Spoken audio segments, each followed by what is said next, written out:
Hello, and welcome to today's Welcome Webinar series as part of our GROWL orientation program. Today, we're here with the staff of the Center for Student Success. I'm Stephanie Stiltner. I'm the Director of Family Connections, and I'm a member of the GROWL committee here at the University of Pikeville.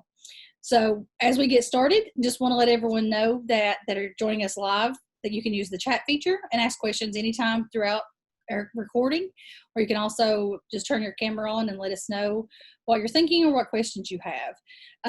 Feel free to ask any questions about transitioning to the university and making plans for the fall semester, even if it's outside of what we are talking about here today. We'll make sure we try to get you in contact with the right person. So we'll go ahead and get started, and I want to turn it over to Megan Childress. Megan, go ahead and get started. Hey everybody, I'm Megan Childress. You have probably already seen my face because I was one of the GROWL videos, but it's great to actually have a chance to talk to people and not just be the video. I'm the director of the Center for Student Success, and I'll give you a little bit of background, and that way everybody here can as well.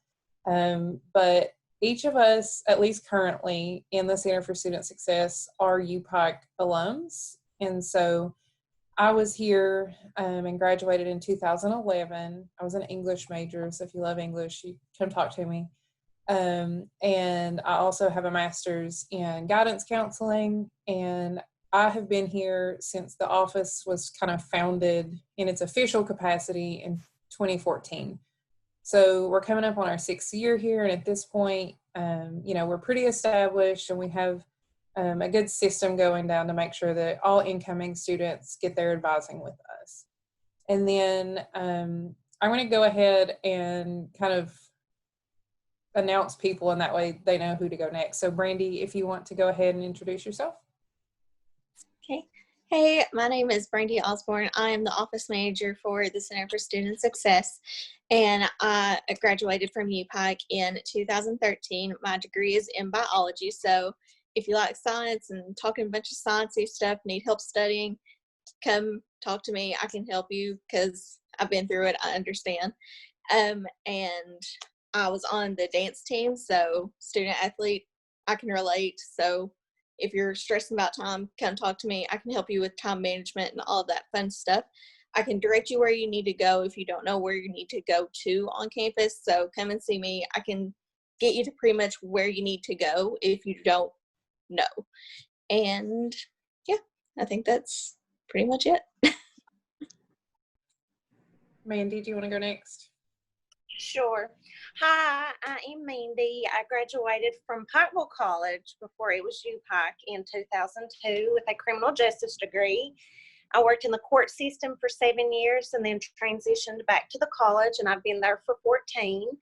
If you need help with time management, study skills, pep talks, prayers, I have a blessing jar on my desk. I fill it up every Sunday. Just come in, get to know us, and let us help you. Jessica, you're up. Hi, I'm Jessica Harris. I'm a student success advisor. I graduated from UPike in 2012 with a business degree, and I've been here almost 6 years. October will make 6 years since I started working with UPike. And really, our job as an advisor is just to help you choose a major and choose your classes and direct you where you need to go while you're at UPike, not just your first year. So anything you need to know or any kind of resources we can help get you connected with, that's what we're here for. So just don't be shy. Make sure you let us in on your life as much as possible so we know how to help you.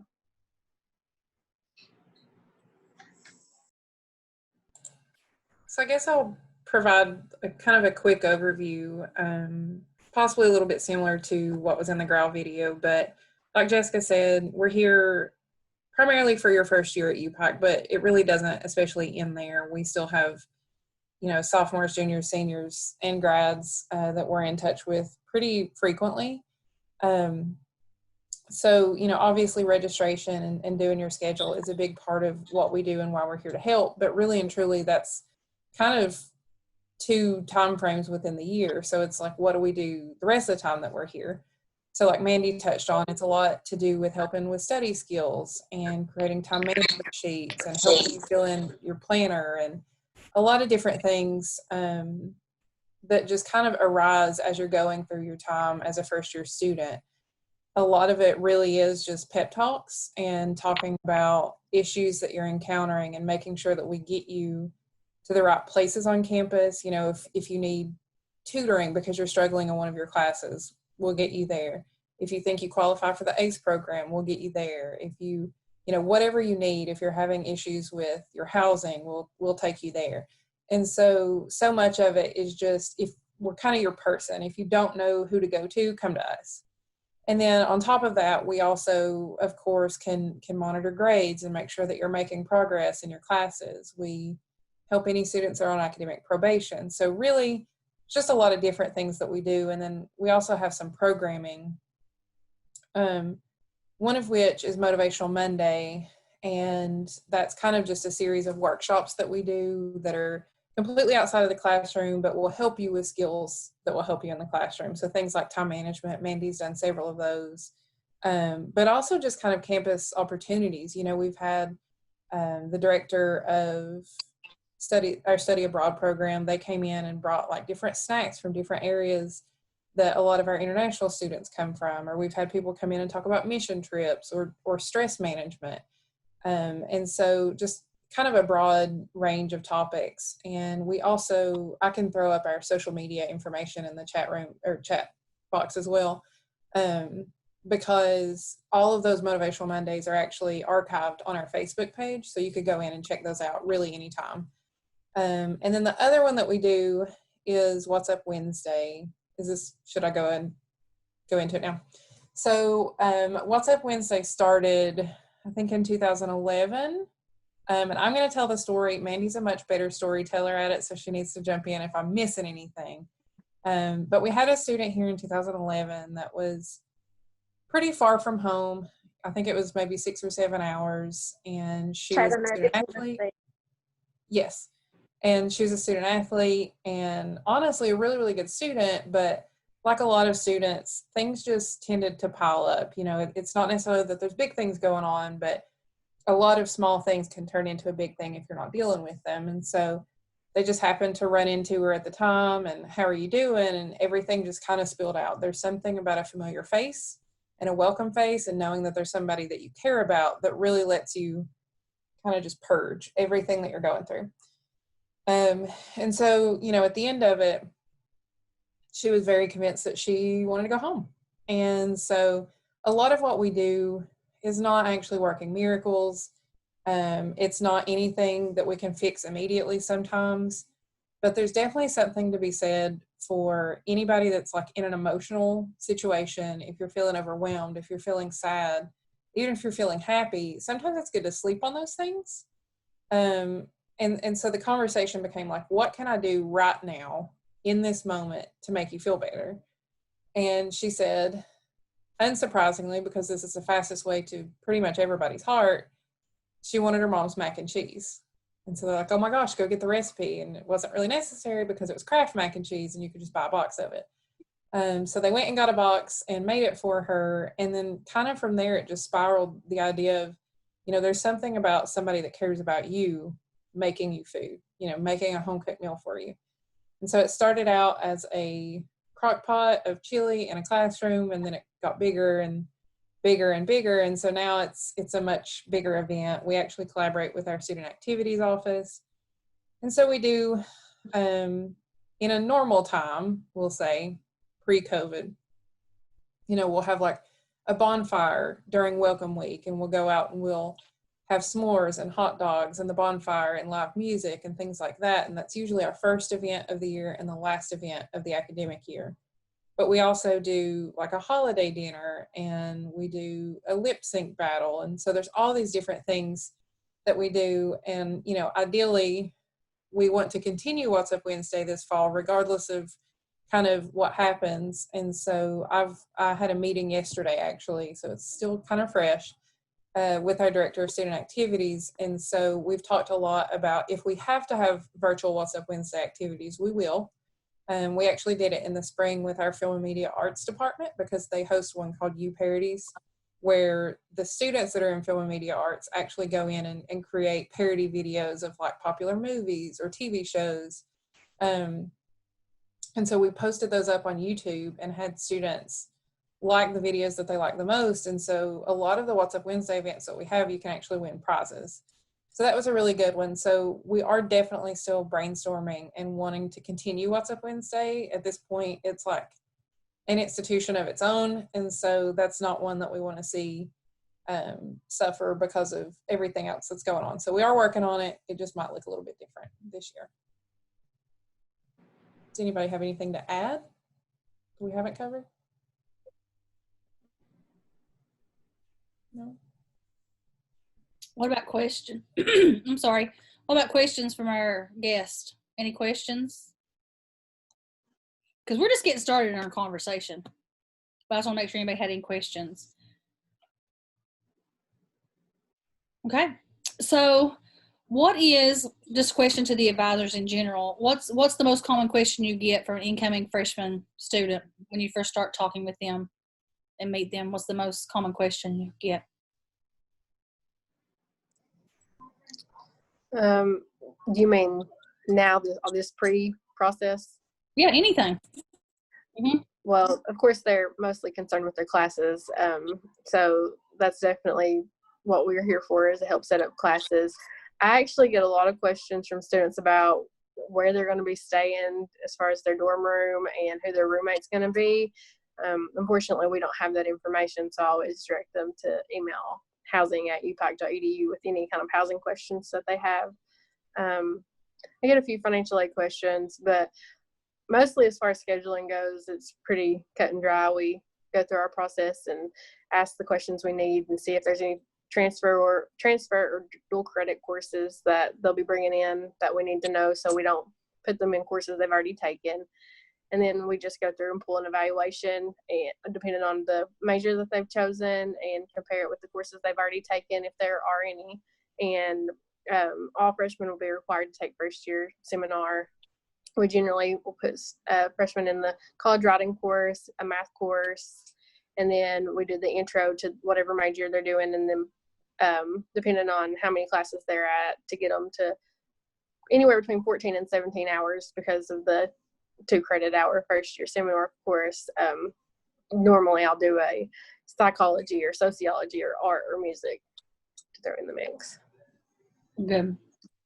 Yeah, and as far as reading a schedule goes, you know, once we get through the process, Jessica was just talking about, to actually having a schedule, we do get a lot of questions about what that looks like, because reading a college schedule is kind of like a language of its own.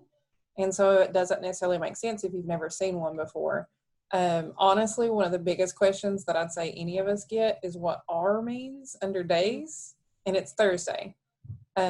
So, you know, typically college classes, at least on our campus, meet either Monday, Wednesday, and Friday, or Tuesday and Thursday. And there are exceptions to that. You know, classes like calculus are 4 days a week, or you might have a night class that's only 1. But the R for Thursday really throws everybody off. So if you have an R on your schedule and it's by itself, you're only going on Thursday, you'll probably have a TR, and that's Tuesday and Thursday. Sometimes the buildings will kind of confuse people because the different buildings that classrooms are in, but there's not a lot of those. And so, you know, I won't go through each of them on here because it'd be a lot to remember, but if you do have questions about buildings or days, you know, anything like that, as you're looking through your schedule, just check with whoever your advisor is, or really any of us, because our contact information's in the chat room. But don't be shy about asking questions, because we've always got a lot of questions about schedules. You are not going to be the only one that's asking them. So don't be shy. It's also really important for you to get familiar with our student planning site. That's where you'll go to see your balance, to see your financial aid, to accept your awards, to view your schedule. So if you haven't already, which you should have, especially when we completed your schedule, log on to student planning with your UPAC email and password that you're provided during this GROWL process, and just kind of go through student planning and get familiar with it, and just look at every link that's on there, just so you know where you'll need to go if you have questions in the future. Yeah, and I can't stress enough, not only student planning, but also your email. Please go ahead and get comfortable with your email. Put it on your phone if you don't have it on there already.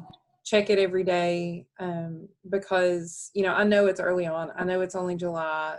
You shouldn't be getting a ton of emails, but once the semester begins, you're going to get pretty much all of your important information that you need to get to know is going to come through email. So, you know, if financial aid, if something has been flagged on your FAFSA and you're going through verification, that's how financial aid is going to reach out to you. If you have a balance or a refund on a loan, that's how the business office is going to reach out to you. You know, if we have questions, sometimes that's the way that we do. And so it's just, I cannot stress enough how important it is to go ahead and get familiar. Don't let your password expire. Don't let yourself get locked out of those things, because it really complicates the beginning of the semester to have to go in and reset things and not have access to things when you need them. So definitely make email your friend very early on. Adding email to your phone, so like an app. If you have an iPhone, you have the email app anyway, so you can add that account. So if you add your UPAC email account, so you get notifications each time you're emailed, then that's really helpful. Yeah, and there's instructions for that in the Canvas course for IT information. There's an IT for information technology orientation in everyone's student Canvas. So there's a course in there with how-to sheets to download the Canvas app, their learning management system, and also to put email and notifications on your phone. So good point, Jessica, absolutely.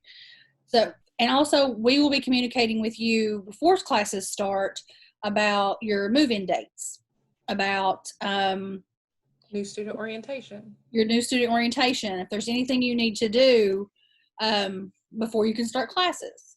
So, and everything, something else that you can check on right now, the vast majority of students have already completed their GROWL Canvas course and their quiz, and the majority already have a class schedule.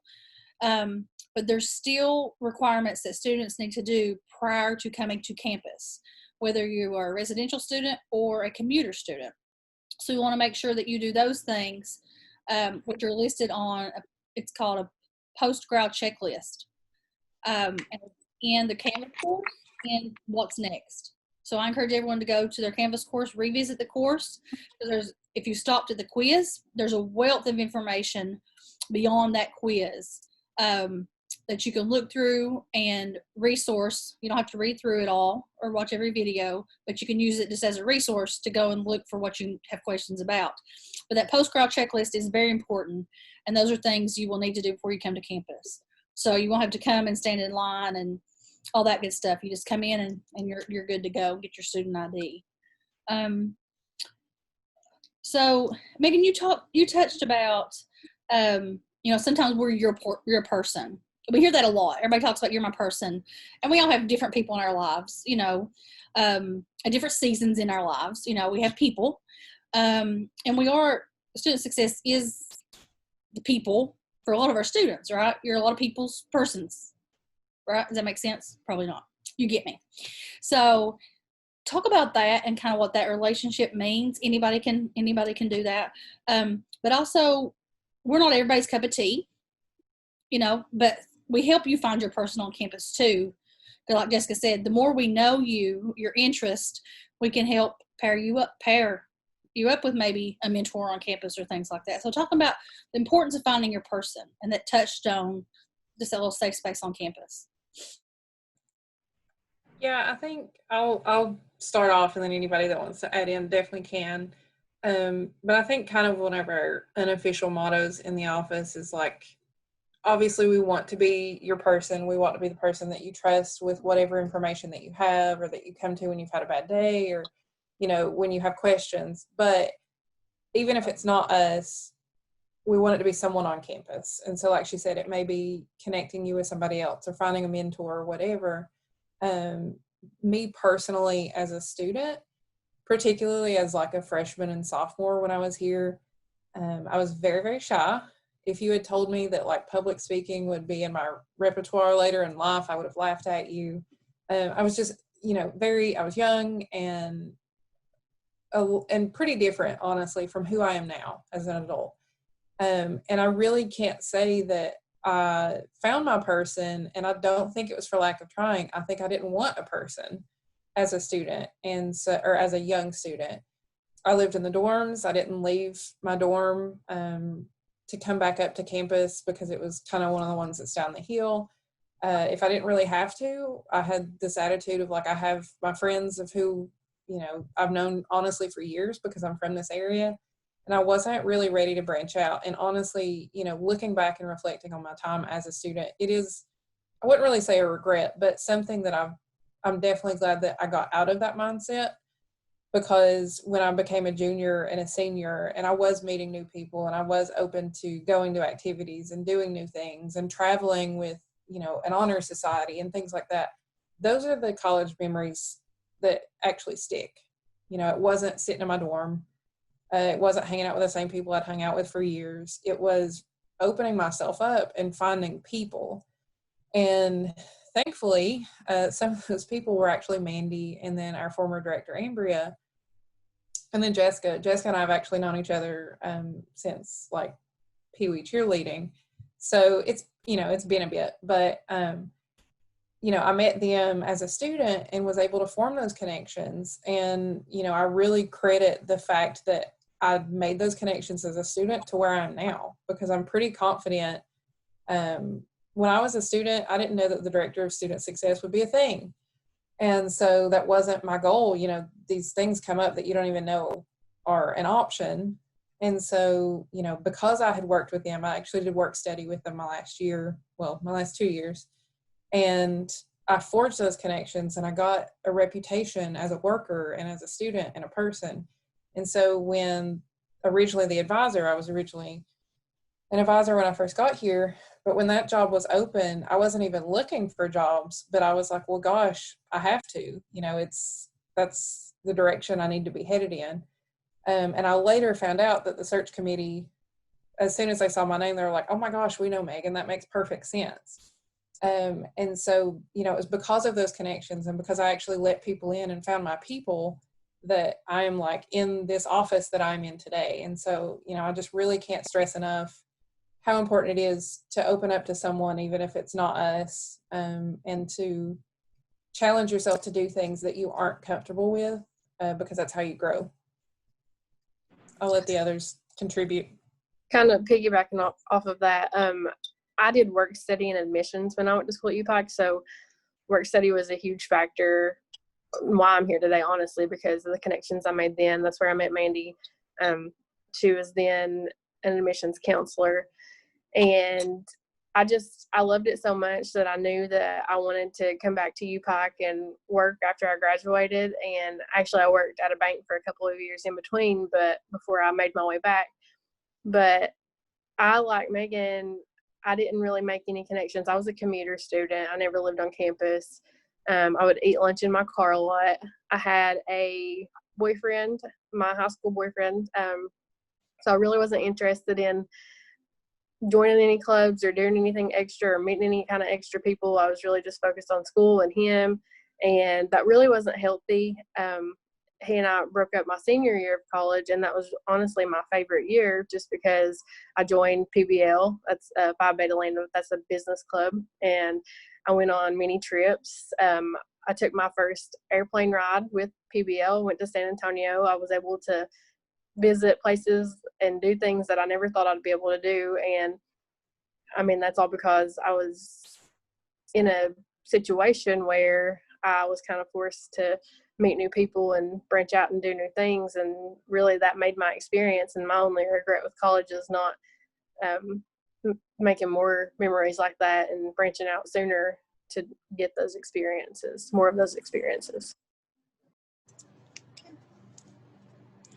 I was kind of the opposite when I was in college. Like, I was a commuter, and then I decided after my first year that I wanted to move on campus, because between practice and commuting to and from home 45 minutes each way, I was like, this is too much to have to drive back to campus and then go home and then drive back to campus. I was just like, okay, I'm moving on campus. And that was probably one of the best decisions that I had ever made, because that forced me to get more out of my shell and to meet more people and do more things on campus that I normally wouldn't have done because I was a commuter.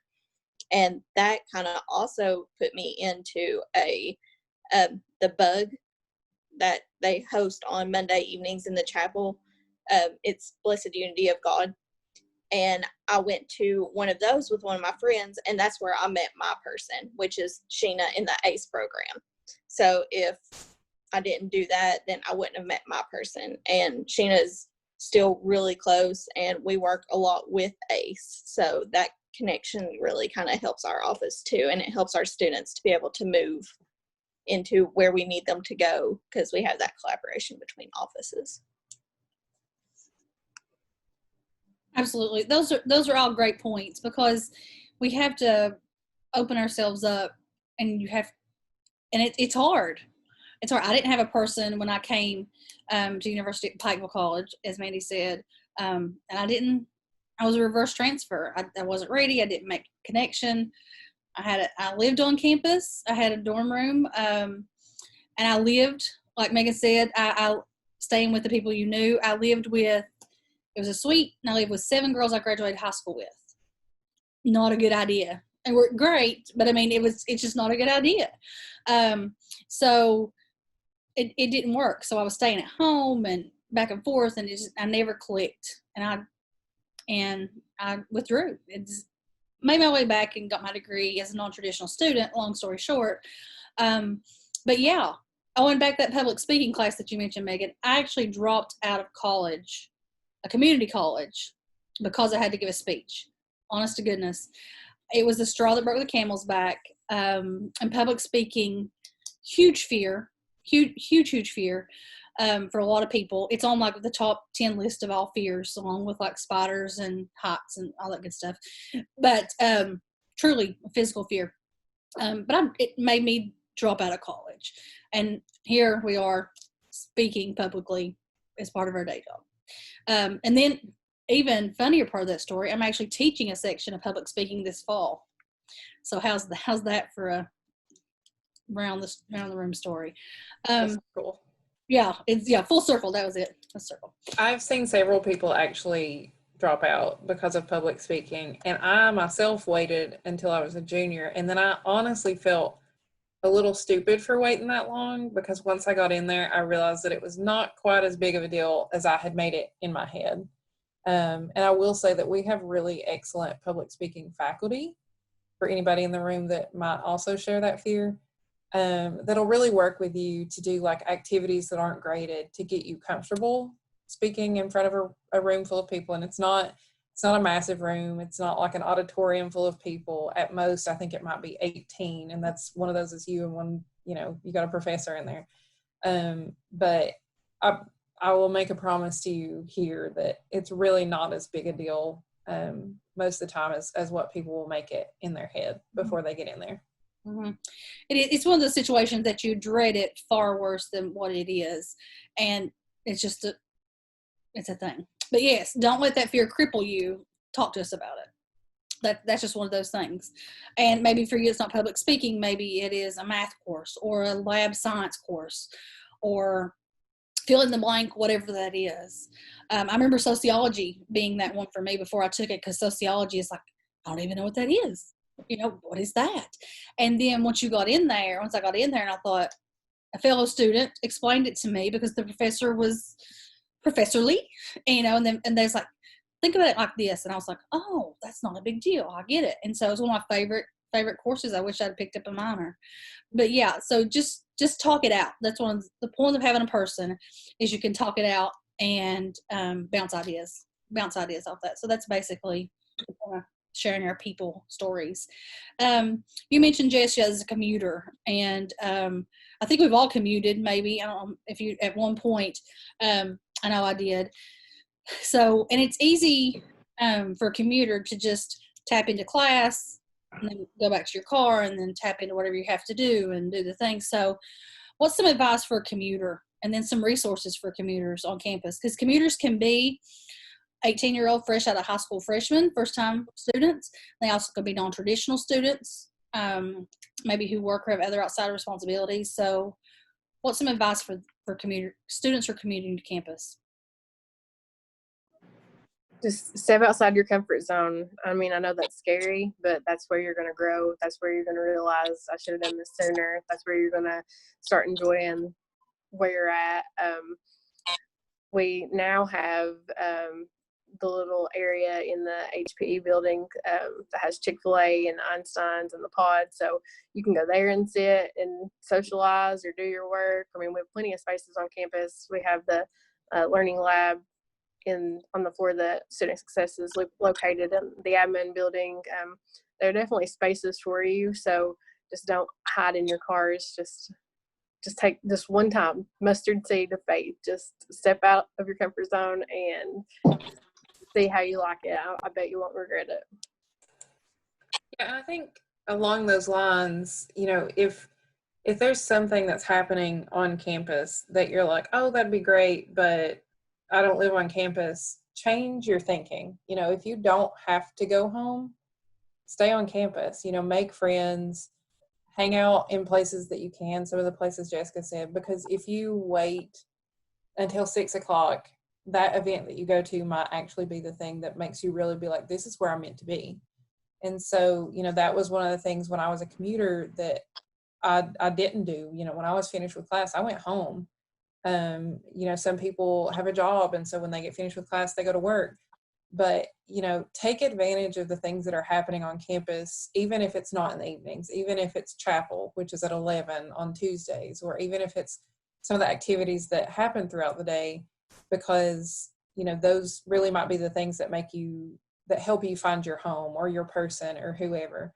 So I would definitely challenge you to change the thinking. If the thinking is, I go to school and as soon as I'm done, I go home, because that's not much of an experience.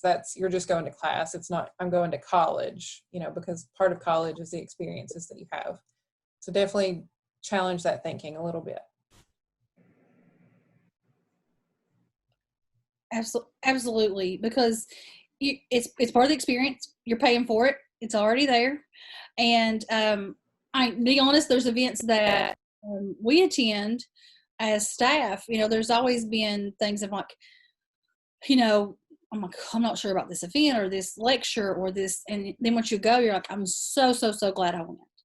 And it's just one of those things. It's kind of make yourself go and do it. And you'll surprise yourself. And that's the things. We've been on campus. I've been on campus more than 20 years.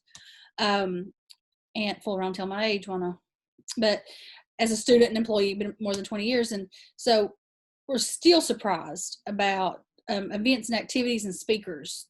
There's so many things to do. Our calendar of all the events on campus is massive. There's always something to do. I know we're tapping into the student activity side of things, but academic and more on student activities, the fun kind of side. There's always something to do. So we're talking about just kind of making you centered around a theme of making your home, making those connections, finding your people, finding the place that you're comfortable with.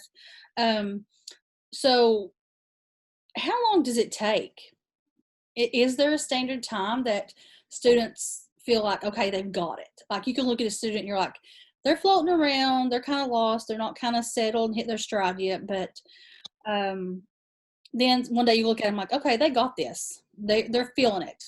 And sometimes it could be Friday's one thing, then you come back to see them the following Monday and they're like, okay, something's happened. They've clicked.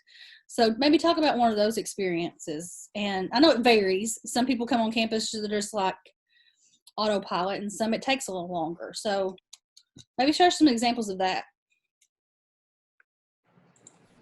I mean, I think for me, and I've already talked about it, and even Jessica too, we'll say a late bloomer as far as really and truly connecting with campus. And like we both said, that's kind of the regret that we have. But on the flip side, you have people that come in for like an early summer camp, like football or soccer or whatever. And before classes start, they've found their stride. And so it does definitely vary by person. And I think the deciding factor in that is just how open people are to experiences and meeting new people and learning new things and kind of challenging things that they thought beforehand. Because the more open you are, the more the faster that connection is going to be made for you. I had a student once who absolutely hated UPike. He thought that it was terrible. He couldn't wait to leave. He couldn't wait to transfer. He got all his stuff together and transferred. And the absolute last day he could register for classes, we have a street fair every year. And I got a phone call and he's like, I'm on a bus. I'm on my way. I need a schedule by 5 o'clock. He's like, I went to this other school.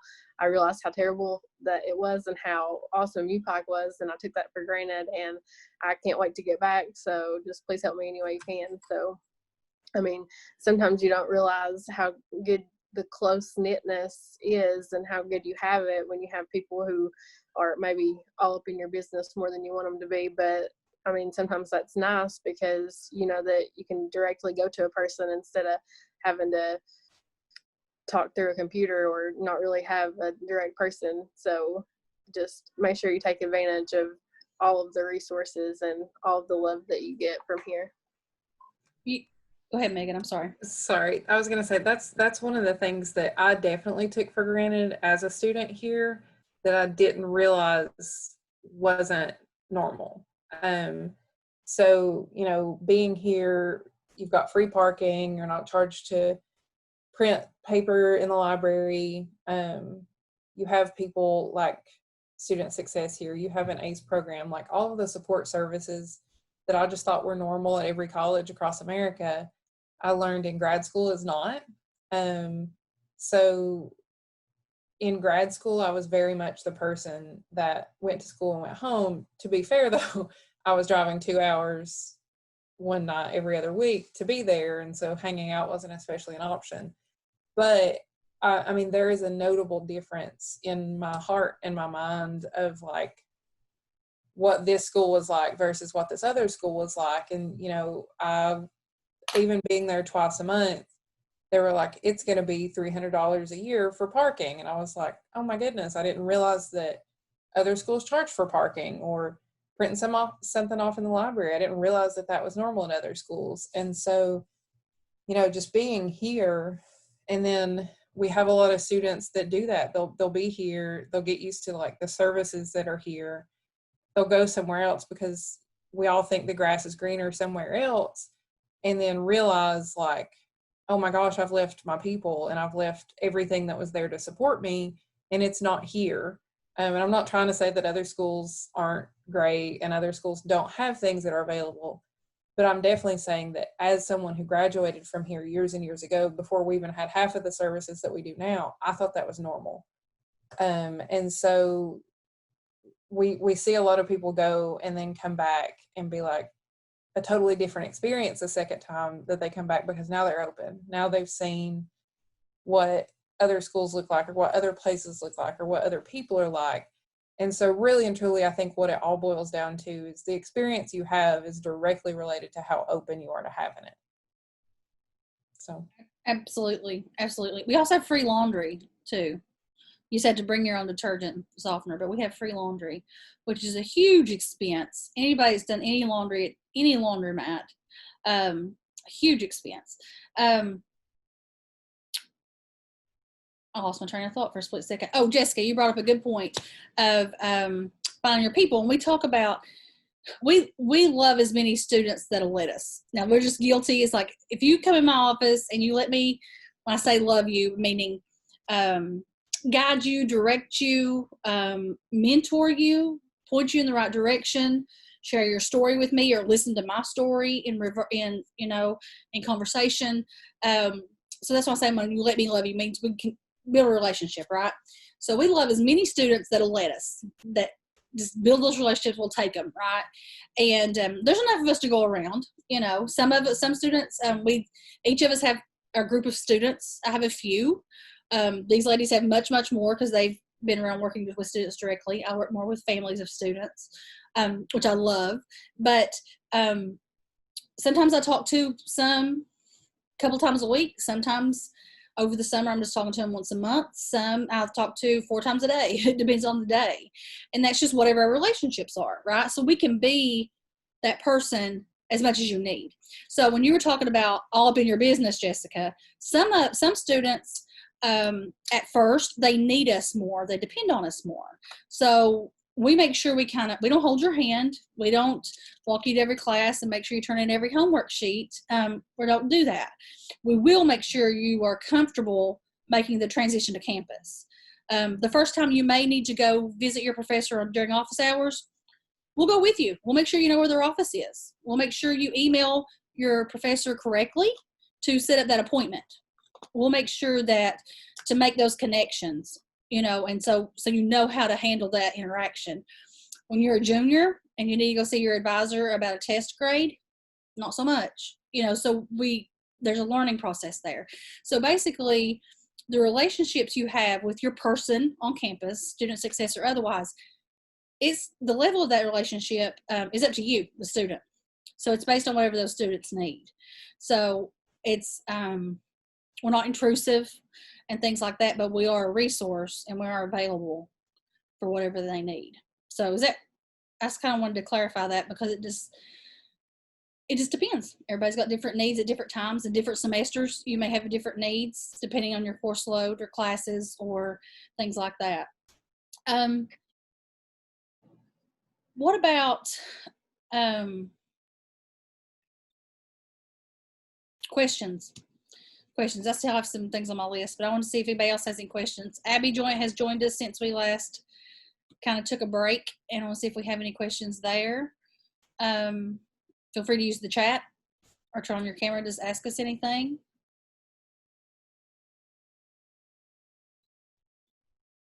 No?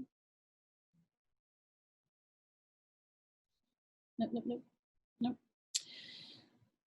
So going back to, we do support our students, but I mean, obviously our major role and purpose is to support student success, all right, and academic success, overall success. So what are some ways we do that, just to make sure that students stay on track? And then how, especially through that first year, how do we kind of make sure they stay on the right path?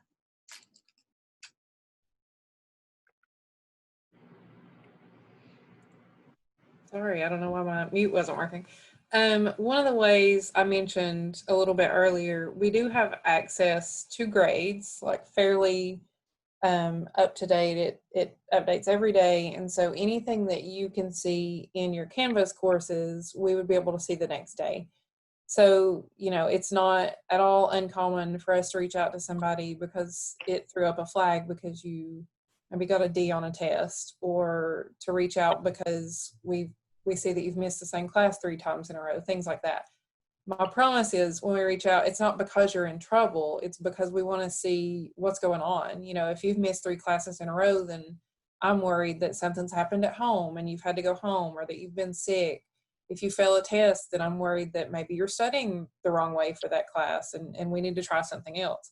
So, I think the biggest thing with us is we can see that information. And so when we reach out, it's really important that we have an honest conversation. If you feel like you're struggling, I need to know. But also, I think the really important thing, and what makes it really difficult to be an advisor, is that we also aren't mind readers. If something's wrong and we don't know, then we don't know. And I don't know how to help you if I don't know. And so I think it's just so important that, if we do reach out and say, hey, I saw that this is going on in this class, what's up? Don't be ashamed or afraid. I'm not going to yell at you. This is pretty well as loud as my voice ever gets. It's nothing like that. None of us are. We're reaching out because we're worried and we want to help. So definitely not mind readers. Definitely need to know if something's going on.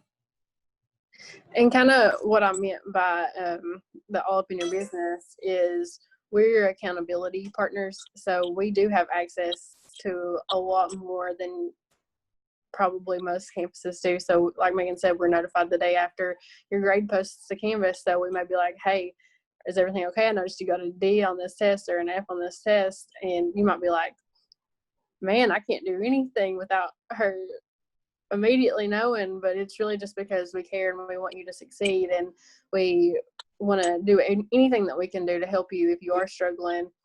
And on the opposite end of that, if you're doing something good, we want to acknowledge when you're doing something good. We want to always let you know how proud we are that we see you working hard. So just accountability and to be your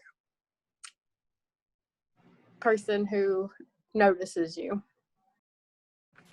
I'll tell a funny story about one of our frequent students. He is incredibly intelligent, but he doesn't want anybody to know it. And so, you know, he and I have had a lot of conversations over the years that he's been here. And I'm like, why do I want you to succeed more than you do? And that's probably the case for everybody in this room, is we so desperately want everybody to succeed that, you know, we'll do whatever we can. But he's really notorious, now that he knows that we have his grades, to kind of disappear. He would normally just come up in the office and hang out, and that happens a lot in our areas.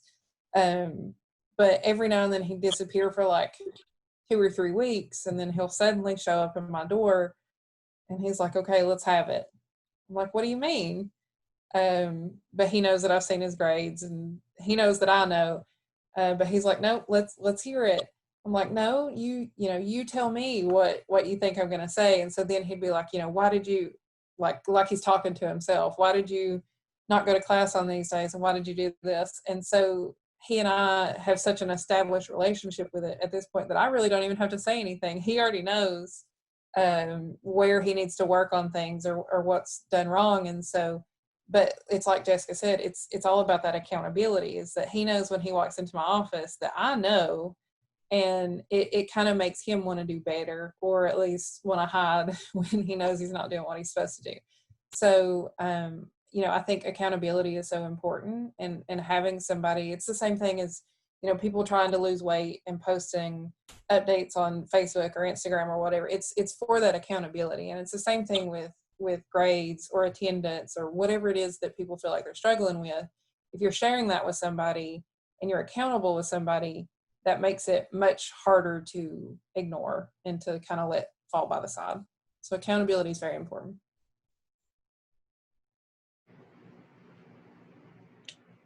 Absolutely. Anybody else have any questions? Or ladies, have you thought about anything we haven't covered? I know we've kind of rambled on and jumped back and forth, things like that, but that's just kind of how we roll, seems like. Roll with the punches and whatever the need arises. But we do want to make sure you have you're comfortable with your transition and your schedule, and you make sure you know what to expect and what you're responsible for before coming to campus, and in anticipation for new student orientation and then the fall semester. So again, our contact information is in the chat, and it's available on upike.edu. Megan is going to share the social media channels. I think we're going to try to stick those in there if we can do that too. Those are always good to follow. So just to stay in touch. They post good reminders of deadlines and events and activities and things on campus. We'll do that as we go. Anything else, ladies, that you can think of? No? Not at all? I know Megan's trying to type everything in there and see how that is. We're excited for you guys to get on campus and get to finally meet you and build those relationships and those connections like we've all talked about this last hour. And just don't be afraid to reach out to us if you're having any kind of issue, whether it's school related or personal related, anything that's making you not be able to do what you need to do to be successful or to be what you need to be mentally, physically. Just please reach out and let us know, and we'll do anything we can to help you get to the right people so that you're at a better place. Exactly. That's a great point too, Jessica. You should just host it today. I should just let you host today, because even though we don't have all the answers, your advisor is a perfect first stop for any question you have related to campus. If they don't know the answer, they can give you the contact information for somebody who does. And so they kind of can be a traffic cop and direct you around campus physically, or give you the phone number, email, that sort of thing for who can help you. So if we don't have anything else, we'll go ahead and wrap up. Thank you guys for joining us today. And we'll have the recording, we'll have the link, and we'll share it on YouTube so you can watch it back or share it with others. So Again, thank you to the Student Success team, and hopefully we'll see everyone on campus soon. Bye. Hey, wait, I got a question I'd like to, sorry, it's a little late, but I got a question No, I'd like to it's perfect timing. It's all yours. I'm very interested in all the clubs that you Pike and stuff. How would I join them, or who would I have to talk to join the clubs at Pike?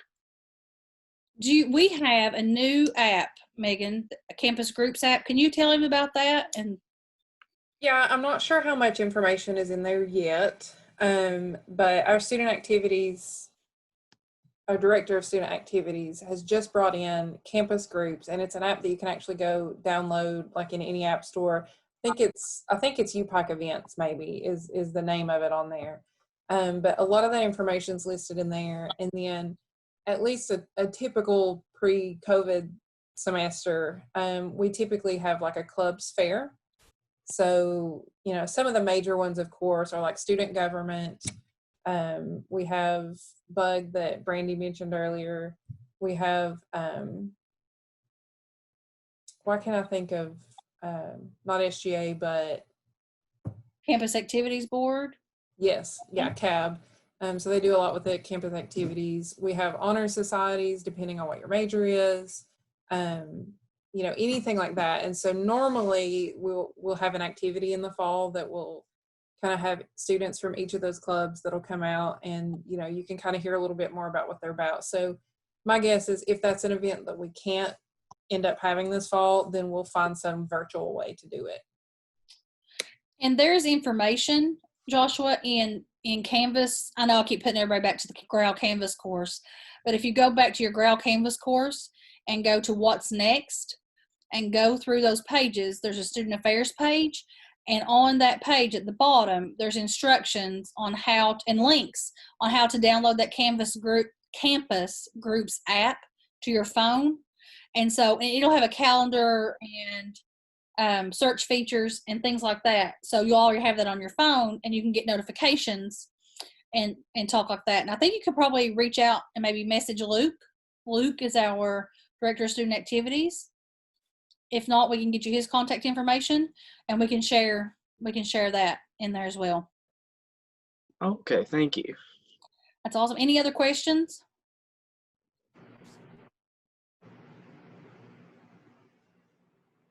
If there's no other questions, we'll go ahead and wrap up. And so until we see you on campus, bye.